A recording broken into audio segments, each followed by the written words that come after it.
Was she? I swallowed hard, unable to say the next part, but needing to know all the same. Brandon shook his head. According to my mom, there were no signs of sexual assault or rape. I let out a long breath, and for the first time since Brandon had told me the news about Hailey, a small amount of tension unknotted from my muscles.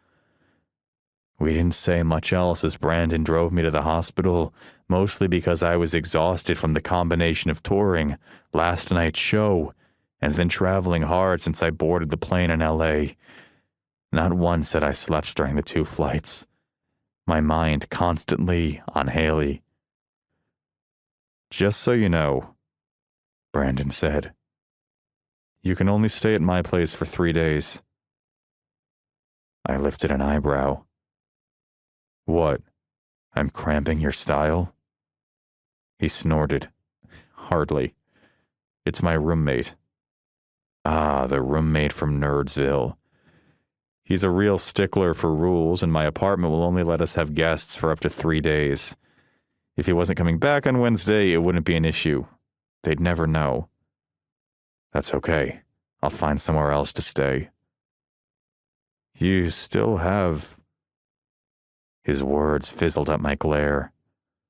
I'm not staying there, so don't even suggest it.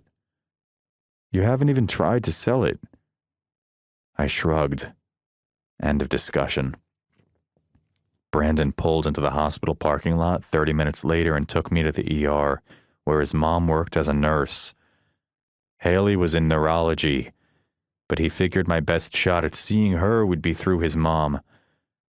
He didn't know if Hailey's parents were at the hospital to grant me permission to see her, and we didn't want to bug them if they weren't. I loved her parents, and they had always treated me like a son.